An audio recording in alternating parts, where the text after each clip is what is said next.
T20 ప్రపంచ cup 2024లో భాగంగా Guyana వేదికగా జరిగిన రెండవ సెమీఫైనల్ మ్యాచ్లో ఇంగ్లాండ్పై టీమిండియా 68 పరుగుల తేడాతో గెలిచి 2022 ప్రపంచ కప్ సెమీస్లో ఇంగ్లాండ్ చేతిలో ఎదురైన ఓటమికి ప్రతీకారం తీర్చుకుంది. అలా ఇంగ్లాండ్ను ఈ టోర్నమెంట్లో ఇంటికి పంపి టీమిండియా ఫైనల్కి చేరింది.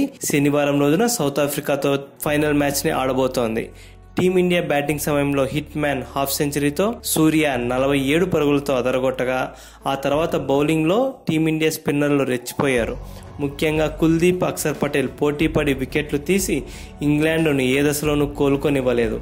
ఈ మ్యాచ్ అనంతరం ఫైనల్కి చేరడంపై టీమిండియా కెప్టెన్ రోహిత్ శర్మ మాట్లాడుతూ భావోద్వేగానికి లోనయ్యాడు. ఈ సందర్భంగా రోహిత్ శర్మ ఏమన్నాడంటే, ఇంగ్లాండ్పై గెలిచి ఫైనల్కి చేరుకోవడం చాలా ఆనందంగా ఉంది.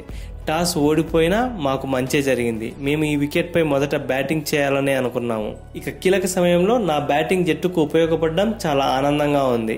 ఈ రోజు మేము ఇంత భారీ విజయం సాధించామంటే అందుకు ముఖ్య కారణం మా బౌలర్లనే చెప్పొచ్చు. వారు ఈ రోజు బాల్తో అద్భుతం చేశారు.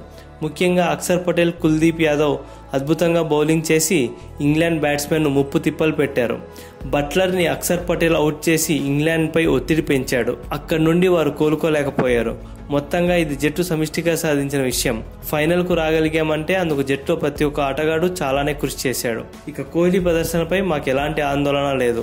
ఏ ఆటగాడైనా కొన్నిసార్లు గడ్డు పరిస్థితులను ఎదుర్కొంటాడు. కోహ్లీ అద్భుతంగా బ్యాటింగ్ చేయగలడనే నమ్మకం నాకుంది. అతడు ఒక క్లాస్ ప్లేయర్. ఫామ్ అప్పుడప్పుడు ఆటగాడిని ఇబ్బంది పెడుతుంది.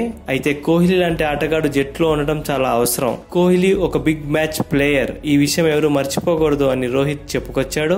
ఇక చివరిగా ఫైనల్స్ లో సౌత్ ఆఫ్రికాను ఎదుర్కోవడంపై మాట్లాడుతూ, వారితో మ్యాచ్ అంటే ఛాలెంజ్ తో కూడుకున్న విషయమే.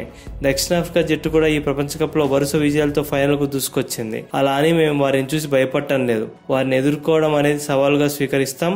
అందుకు తగ్గ ప్రణాళికలు రచిస్తామని రోహిత్ ముగించాడు.